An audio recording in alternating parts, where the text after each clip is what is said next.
निघोजे तालुका खेड येथे सद्गुरू श्री शंकर महाराज मंदिर कलशारोहण आणि मूर्ती प्राणप्रतिष्ठापना सोहळा आयोजित करण्यात आला होता। मंदिराचे कलशारोहण सद्गुरू दादा महाराज जगताप आणि सरपंच परिषदेचे अध्यक्ष आशिष येळवंडे यांच्या हस्ते करण्यात आलं।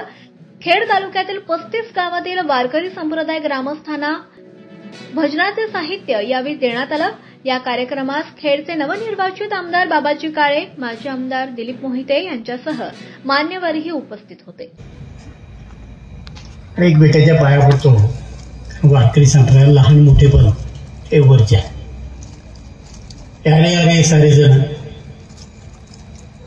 तिथे काही लहान थोर कोणी नसतं। मी अनेक ठिकाणी सांगतो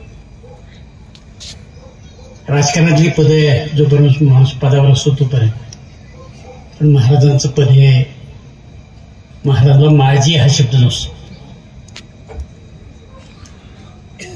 आयुष्यभर आपण त्याचं दर्शन घेतो, जो मार्गदर्शन घेत असतो तो खरं वारकरी। वारकरीचं नाटक करून माणसाला वारकरी होता येत नाही। दुसऱ्याला मोठं होण्याची सुद्धा हिंमत माणसामध्ये असावी लागते। मी काय माळकरी नाही, पण मी शुद्ध शाकाहारी आहे आणि जगाच्या बाजारामध्ये कोट्यावधी लोक शाकाहारी आहेत। सगळ्यांच्याच गळ्यात माळा पाहिजे असाही पण नाही, पण मी वारकरी संप्रदायाला सनातन धर्माला मानणारा माणूस आहे।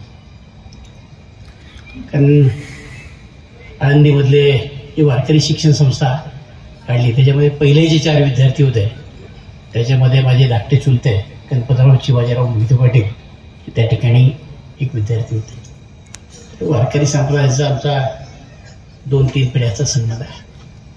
माझ्या वडिलांची मावशी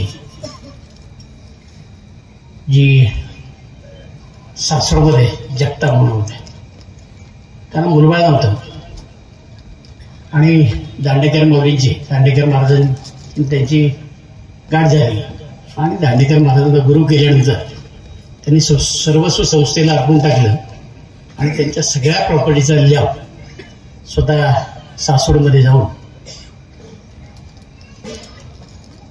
दांडेकर माऊलींनी केला आणि त्याच्यानंतर संस्थेमध्ये हे पैसे जमा करून संस्थेच्या करता पुढच्या सगळ्या गोष्टी केल्या आणि आयुष्यभर माझ्या त्या आजीनं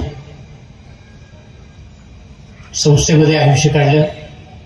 त्यामुळे संस्थेशी आमचा जुना संबंध आहे। गेली माझी आजी आयुष्यभर त्या ठिकाणी मधुगिरी वाड्याची, माझी आई जवळजवळ